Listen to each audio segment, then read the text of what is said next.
우리 함께 하나님 말씀 보겠습니다. 창세기 49장 28절에서 33절 말씀까지 보겠습니다. 창세기 49장 28절에서 33절 말씀입니다. 우리 함께 한 목소리 읽겠습니다. 그가 그들에게 명하여 이르되 내가 내 조상들에게로 돌아가리니 나를 햇사람 에브론의 밭에 있는 굴에 우리 손조와 함께 장사하라. 이 굴은 가나안 땅 마므레 앞 막벨라 밭에 있는 것이라. 아브라함이 햇사람 에브론에게서 밭과 함께 사서 그의 매장지를 삼았으므로 아브라함과 그의 아내 사라가 거기 장사되었고 이삭과 그의 아내 리브가도 거기 장사되었으며 나도 레아를 그곳에 장사하였노라. 이 밭과 거기 있는 굴은 햇사람에게서 산 것이니라.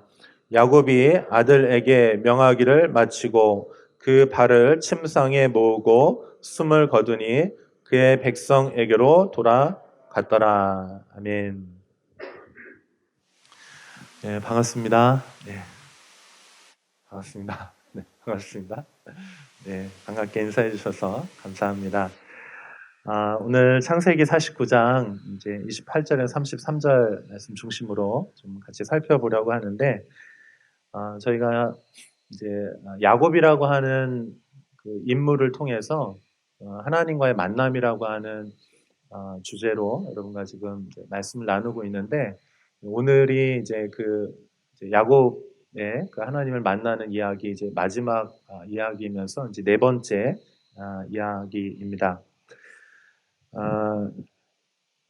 야곱에게 있어서 그 인생에 있어서 이제 하나님과 동행하고 하나님 만나는 그런 경험들이 있었는데, 특별히 야곱의 일평생을 이렇게 쭉 이렇게 펼쳐서 볼 때 그 중에 아주 특별한 기억에 남는 이제 네 가지의 만남이 이제 있었다라고 하는 거예요.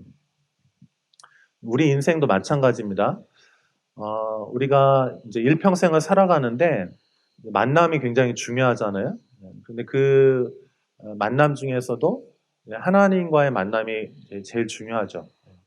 근데 야곱에게 있어서는 이제 이 네 번의 만남을 통해서 그가 정말 하나님의 사람이 되었고, 그가 또 하나님의 그 역사를 이루는 아주 중요한 그런 만남이 있었다라고 이렇게 얘기를 합니다. 여러분 기억하시나요? 첫 번째 야곱에게 있어서 첫 번째 만남 기억하시나요? 베델에서의 만남이었죠. 그가 이제 에서와 그 장자권 다툼으로 인해서 그가 이제 피난을 가게 되고 정처 없이 이제 그 나그네 길을 이제 떠나기 시작하는데, 그때 이제 하나님을 만나는 거예요. 그래서 그 이전에는 하나님에 대해서 이제 부모님을 통해서 또 할아버지를 통해서 이제 들어서 알았는데, 이 베델의 하나님을 경험하고 나서는 나의 하나님이 되는 것입니다. 한번 따라해 보시겠어요? 나의 하나님, 나의 하나님. 여러분 어떠세요? 하나님께서 나의 하나님이십니까? 아니면 내가 가족을 통해서 또 부모님을 통해서 들어서 어렴풋이 알고 있는 그 하나님이십니까?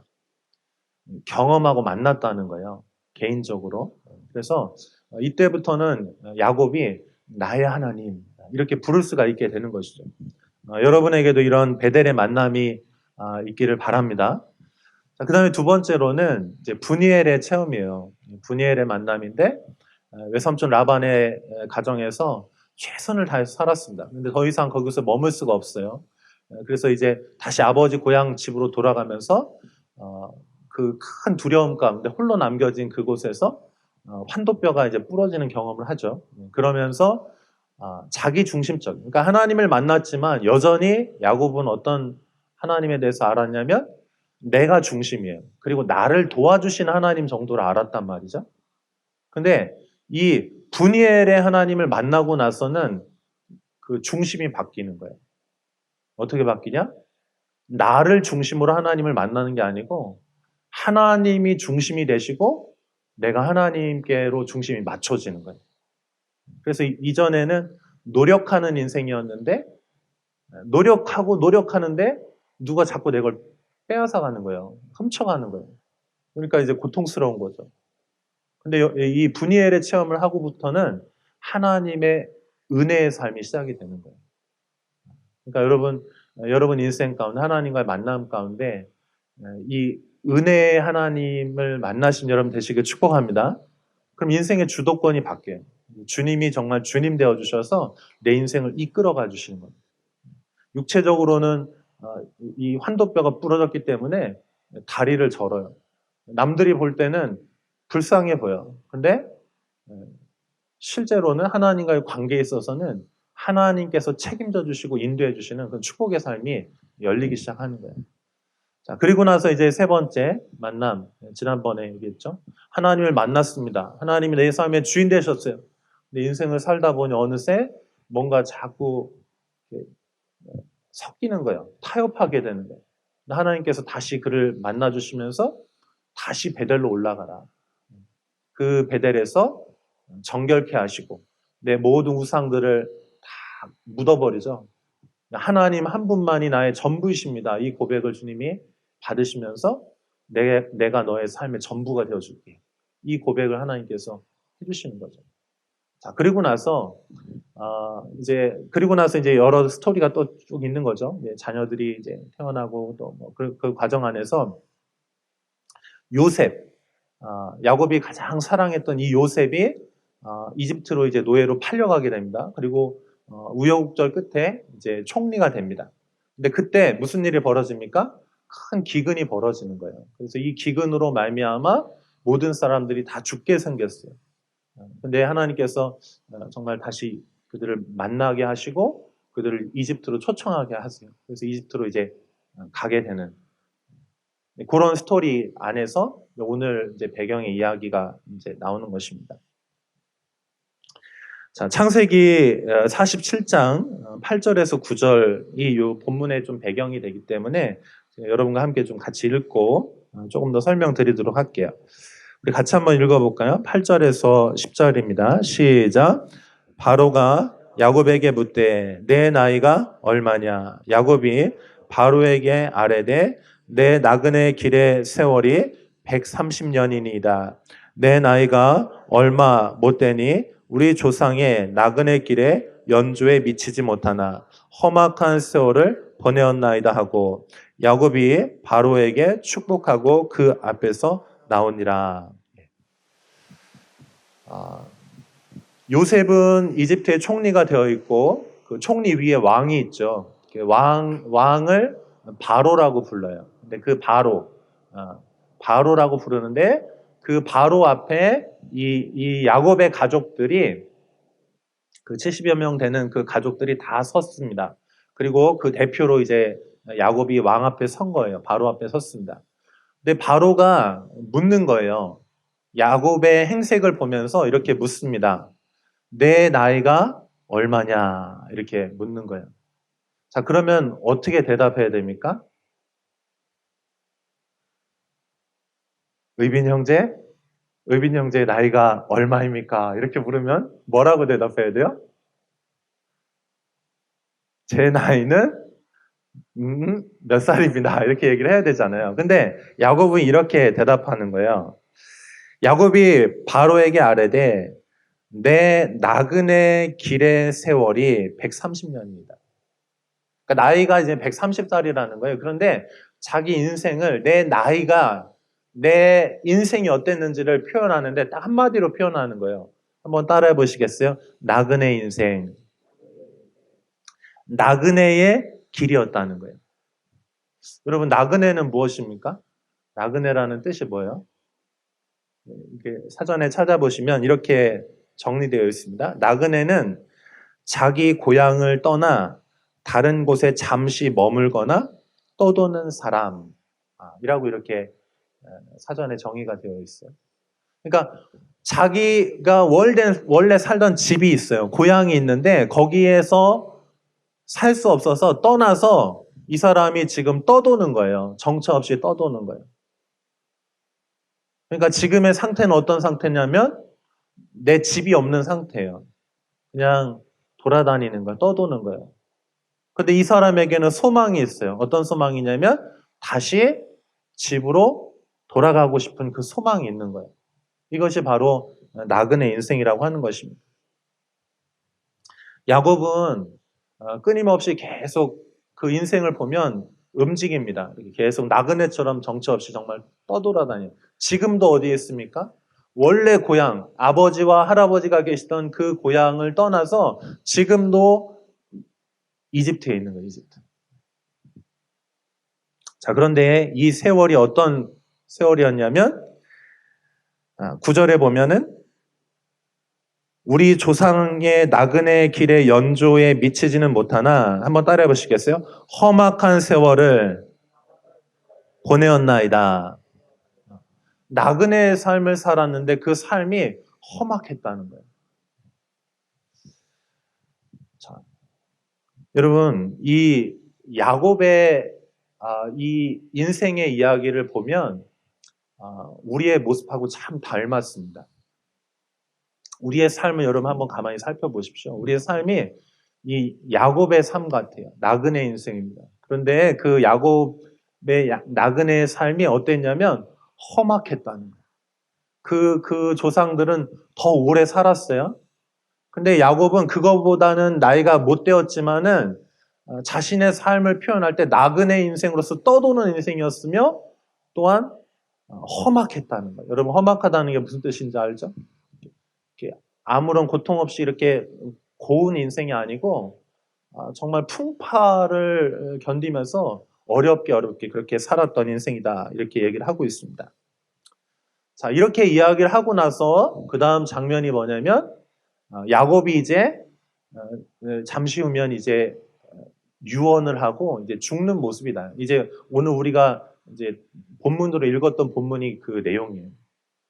야곱이 바로 앞에 섰습니다. 그리고 나서 이제 17년은 더 머물다가 자녀들에게 이제 마지막 유언, 축복의 메시지를 하고 그 다음에 내가 죽거든 나를 고향 땅에 묻어달라 이렇게 하면서 이제 죽는 모습이에요. 오늘 본문에 보면 이렇게 말합니다. 49장 29절 내 조상들에게로 한번 따라해 보시겠어요? 돌아가리니 돌아가고 싶다는 거예요. 돌아가고 싶다. 야곱이 자기 인생을 나그네라고 표현했는데 이 나그네의 소망은 뭐냐면 돌아가는 거예요. 다시 돌아가는 거예요. 여러분 우리 인생이 야곱의 인생과 같다고 그랬잖아요. 여러분 나그네는 한번 따라해 보시겠어요? 돌아가야 합니다. 돌아가야 합니다. 우리 인생은 지금 이렇게 살아갑니다. 때로는 멋지게 꿈을 성취해가면서 정말 많은 것들을 이루면서 기뻐하면서 막 살아가요. 그런데 아무리 많은 것을 이루었다 할지라도 거기는 내 집이 아니에요. 돌아가야 돼요. 나그네는 돌아가야 돼요. 자기의 집이 있는 곳이 나그네예요. 돌아갈 곳이 있는 곳이 나그네. 또는 이런 분도 계실 거예요. 인생이 너무 고통스러워요. 최선을 다해서 노력하는데 자꾸만 누가 훔쳐가야 될 거를 빼앗아갑니다. 노력하는데 결과가 나타나지 않아요. 끝도 없어요. 끝도 없어요. 요즘에 이제 뉴스라든지 또 영화 이런 이렇게 보면 그 표현 중에 굉장히 이제 자극적이고 그 힘든 것을 이제 표현하기 위해서 이제 여러 단어들이 좀 등장을 하는데 그 중에 이제 저한테 되게 개인적으로 좀 충격적으로 들리는 그런 단어가 있는데 그거는 우리 인생을 이제 어떻게 표현하냐면 지옥 같다 이렇게 표현을 해요.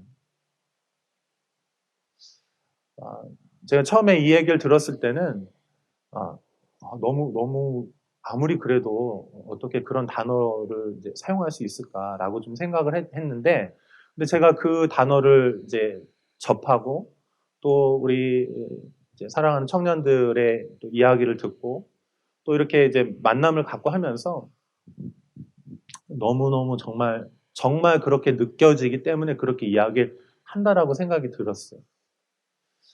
근데 여러분 왜 이렇게 힘들까? 그냥 삶이 정말 힘든 거예요.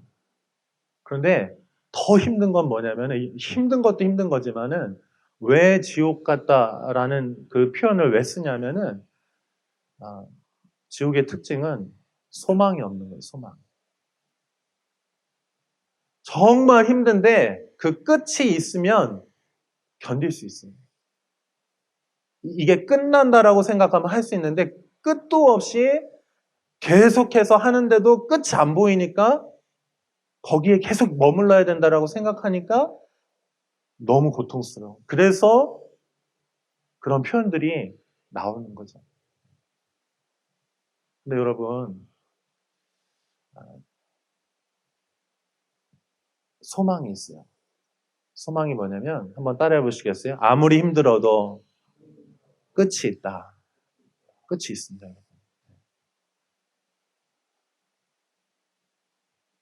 정말 끝이 없는 터널을 달리는 것 같고 아무리 달려도 어둠인 것 같이 느껴지지만 분명한 거는요. 끝이 있어요. 끝이. 그럼 그 끝이 뭘까요?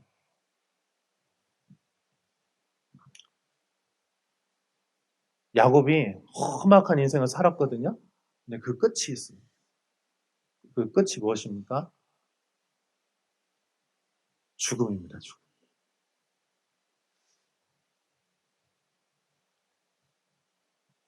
여러분 우리는 아무리 이 땅에서 행복하고 즐거워도 끝이 있어요.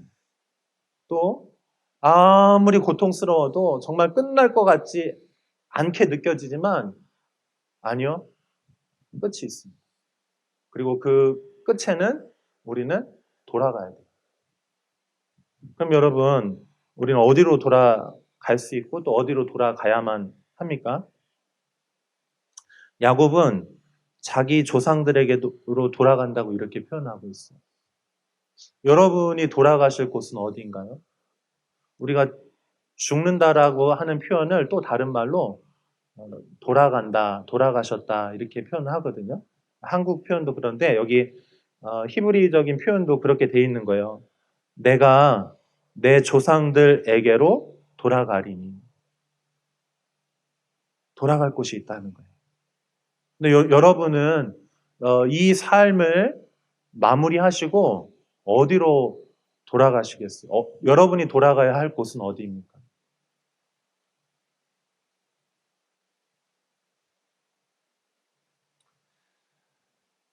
야곱은 이제 오늘 이 마지막 유언을 하고 이제 죽거든요. 이렇게 발을 모으고 발은 움직이는 거잖아요. 근데 발을 모았다는 건 더 이상 이제 움직이지 않는 거예요. 이제 끝을 맺는 거예요. 그리고 숨을 멈추는 거예요. 이게 죽음이거든요. 근데 이 야곱이 마지막 발을 모두고 그다음에 숨을 멈추면서 부탁하는 거예요. 나를 제발 여기 나그네가 머무는 이 이집트가 아무리 화려하고 아무리 좋아도 총리의 아버지이고 모든 사람이 나를 존경하고 나를 사랑해주고 나를 기념한다 할지라도 내가 머물 곳은 여기가 아니에요. 내가 숨이 멈추거든 내 시신을 내 유고를 가지고 나를 아버지들이 묻힌 그곳에 나를 묻어주십시오. 이렇게 얘기하는 거예요. 그 묻히기를 원하는 곳이 있는데 거기가 어디입니까? 막벨라 굴이에요. 막벨라 굴입니다. 이스라엘 사람들은 이제 장례를 어떻게 하냐면 땅에다가 이렇게 파가지고 묻는 게 아니고요. 이스라엘 사람들은 이제 어떻게 장례 문화가 어떠냐면은 이렇게 동굴 있죠, 동굴. 또는 동굴이 없으면은 이제 돌 무덤을 이렇게 파는 거예요. 파가지고 거기에다가 이제 장례 향품을 넣어가지고 이렇게 둘둘 말아가지고 이 시신을요 거기다 이렇게 그대로 이렇게 두는 거예요. 그러면 오랜 시간이 지나면 어떻게 됐습니까? 이 살하고 근육하고 피하고 이런 건 다 마르고 이제 썩어서 없어지고 거기에 뭐가 남냐면 뼈가 남는 거예요. 유골이 남는 것입니다.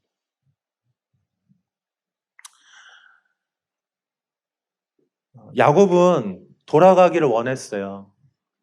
이집트가 그 당시에 세계 최고의 권력이 있고 화려한 부가 있고 모든 명성이 있는 곳이었지만 거기에 묻히길 원하잖아요. 자기는 나그네라는 거예요. 난 돌아가길 원한다는. 나를 아버지와 할아버지, 내 조상들이 있던 그곳에 나를 묻어달라고 말하는 것입니다. 여러분, 막벨라 굴은 이제 아브라함이 그 땅, 하나님께서 이제 창세기 12장에서 내가 지시할 땅으로 가라. 내가 거기에서 자녀들을 주고 땅을 주고 너희 민족을 이루겠다. 이렇게 말씀하신 그 약속이 있는 땅이에요. 거기에서 값을 지불하고 그 무덤을 샀고 그래서 자기 가족들이 이제 거기 묻히는 거예요. 그러니까 여기 이 막벨라 굴이라고 하는 것은 이제 가나안 땅이죠. 여기는 약속의 땅입니다. 그 하나님의 사람들, 하나님을 만났던 그 사람들의 삶이 있는 곳이에요. 그들이 하나님을 만났던 경험이 있는 곳이에요. 그리고 하나님의 약속이 있는 곳이에요.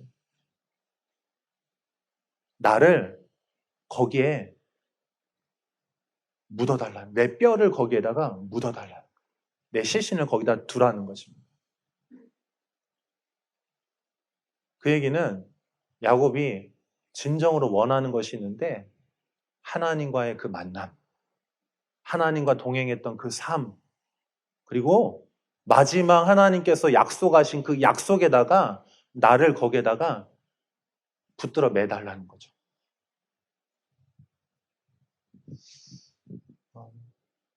여러분, 인생의 의미가 무엇입니까?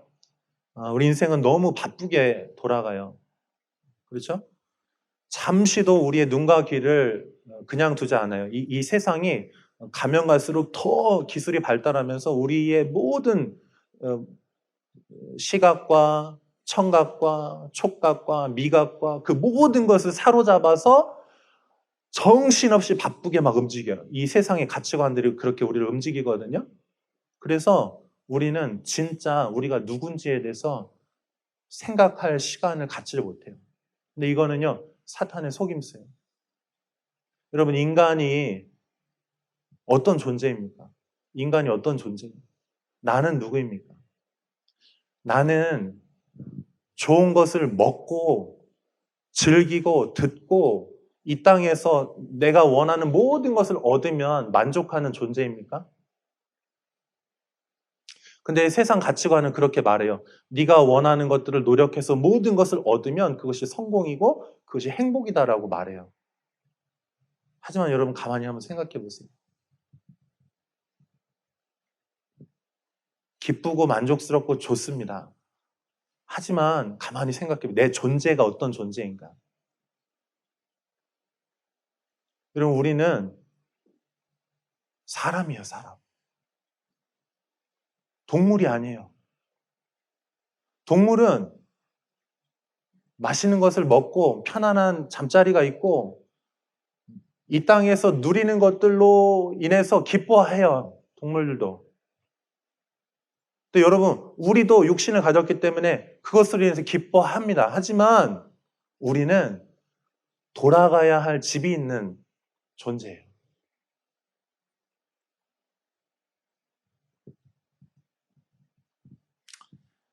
야곱은 하나님과의 만남을 통해서 이걸 깨달은 거예요. 이거는요, 하나님을 만난 사람들만 깨달을 수 있어요. 하나님을 만났다는 게 이걸 깨달았다는 뜻이고, 깨달은 사람들은 하나님을 만난 사람들인 거예요. 여러분 어떠세요? 여러분 인생은 어디를 향해서 가고 있고, 여러분은 마지막 어디로 다시 돌아가실 거예요? 아무리 행복해도, 아무리 고통스러워도 끝이 있는 거예요, 끝. 그 마지막에 야곱은 이 끝에서 하나님을 다시 만나겠다는 거예요. 하나님께로 돌아가겠다는 거예요.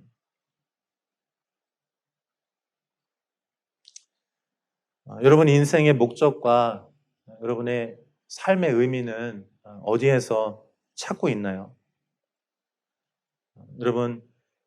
여러분은 하나님의 사람들인 줄로 믿습니다.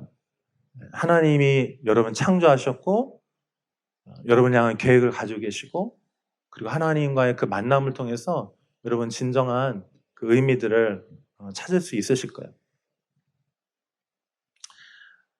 누가복음 15장에 보면 예수님께서 이제 가르치시면서 그 비유로 가르치시는데, 이제 잃어버린 것들에 대한 비유를 하세요. 세 가지가 나오는데, 잃은 양에 대한 비유가 나옵니다. 99마리 양을 남겨놓고 한 마리 잃은 양을 향해서 찾아가시는 그 하나님 아버지의 마음에 대해서 이야기해요. 또 잃은 드라크마 이야기가 있습니다. 그 다음에 세 번째로 잃어버린 아들에 대한 이야기가 나와요. 여러분 그 탕자 비유 아시죠? 두 아들이 있었는데 그 둘째 아들이 아버지 유산을 다 얻어가지고 이제 집을 떠나죠. 근데 거기에서 이제 돈을 다 잃어버리고 허랑방탕하게 살다가 돼지들이 먹는 쥐업 열매 그것도 없어서 굶주리다가 다시 아버지께로 이제 돌아오는 장면이 나옵니다. 근데 놀라운 거는요, 집을 나가서 헤매는데 거기에 즐거움도 있었어요. 돈을 가지고 마음껏 펑펑 쓰면서 즐겁게 막 놀았어요. 근데 또 거기서 이제 다 잃어버리니까 고통도 당합니다. 즐거움과 고통을 다 겪죠. 근데 이 아들이 돌아가야 할 집이 있다는 걸 아는 거예요. 마지막 모든 것을 잃어버렸을 때는 다시 돌아가야 되겠다, 아버지에게. 그리고 아버지의 품으로 다시 돌아가는 그 스토리에 대해서 여러분 잘 알고 계실 거예요. 다시 돌아갔을 때 아버지가 그 둘째 아들을 맞아주시면서 꼭 해주시고, 그 다음에 모든 것들을 다 바꿔주시죠. 옷도 바꿔주시고 신발도 바꿔주시고 반지도 끼워주시고 잔치를 벌여주시는 것입니다. 사랑하는 여러분, 이 성경 전체의 이야기는 그 잃어버린 자들을 찾으시는 하나님 아버지의 사랑에 대한 이야기예요. 그래서 하나님께서 우리를 잃어버린 자녀들을 끊임없이 찾아오셔서 애타게 기다리시고 내가 너를 사랑한다. 그리고 그 잃어버린 자녀들을 다시 되찾기 위해서 값을 지불하시는 이야기가 하나님의 독생자 아들을 보내주셔서 그 십자가에서 죽이시는 이야기예요. 사랑하는 여러분, 우리를 기다리시는 아버지가 있다는 사실을 여러분 기억하실 수 있기를 바랍니다. 우리가 진정으로 돌아가야 될 것, 우리가 진정으로 만족하고 기뻐할 수 있는 것은 하나님께로 돌아가서 하나님과의 관계 안에 있을 때 우리는 그 기쁨과 만족을 누릴 수가 있는 것입니다.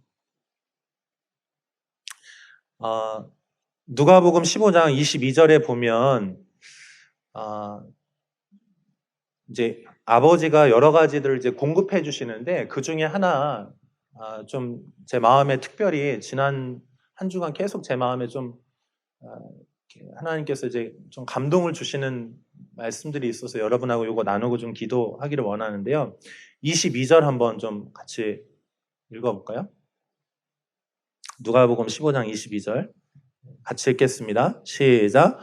아버지는 종들에게 이르되 제일 좋은 옷을 내어다가 입히고, 여기까지. 자, 그리고 한 군데만 더 읽을게요. 창세기 35장 2절. 지난주 나눴던 말씀인데요. 이 말씀이 이제 제 마음에 좀 계속 남아서 이제 이 말씀들이 좀 연결이 되었어요. 한번 같이 읽어볼게요. 시작. 야곱이 이에 자기 집과 사람과 자기와 함께한 모든 자에게 이르되 너희 중에 있는 이방 신상들을 버리고 자신을 정결하게 하고 너희들의 의복을 바꾸어 입으라. 여기 이제 등장하는 단어가 있는데 옷이라고 하는 단어예요. 옷을 바꿔 입으라는 거예요. 또 아버지께로 돌아갔더니 옷을 갈아입혀 주시는 거예요. 여러분, 옷이라고 하는 것은 새로운 신분과 정체성이죠.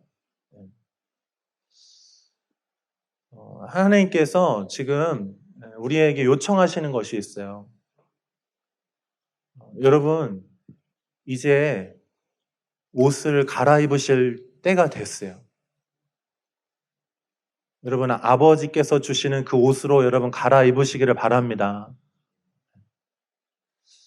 지금 여러분이 입고 있는 옷이 어떤 옷입니까? 무엇으로 인해서 즐거워하고 있고 또 무엇으로 인해서 슬퍼하고 있으세요? 우리가 진정으로 돌아가야 할 곳, 우리가 진정으로 만족하고 또 우리가 진짜 누군가, 우리는 아버지께로 돌아가서 아버지의 그 품 안에서 즐거워해야 할 하나님의 자녀들인 줄로 믿습니다.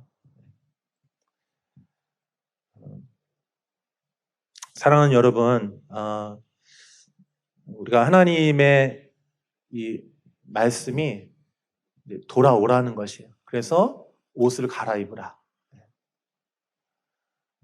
여러분을 향하신 하나님 아버지의 계획은 하나님의 자녀로서, 자녀의 정체성으로서 기뻐하며 살아가는 것입니다. 여러분 이 땅에서 여러분의 삶들을 다시 한번 좀 점검하시고 아버지께서 여러분을 애타게 사랑하시고 찾으시는 그 부름 앞에 또 응답하실 수 있는 여러분들 되실 수 있기를 진심으로 바랍니다. 여러분 하나님이 소망이세요. 하나님이 희망이십니다. 여러분의 인생에 너무나 고통스러워서 끝이 날 것 같지 않은 그 어둠으로 인해서 고통하시는 분들 계시다면 아버지께서 기다리고 계세요. 그 아버지의 품 안에 여러분 안기신 여러분 되시길 바랍니다. 정말. 여러분이 어떤 상황에서 아버지는 받아주세요. 그 아버지가 두 손 두 팔 벌려서 여러분 기다리고 계시거든요. 그러니까 여러분 꼭 그 하나님의 부르심 앞에 응답하신 여러분 되실 수 있기를 바랍니다. 우리 함께 기도하겠습니다.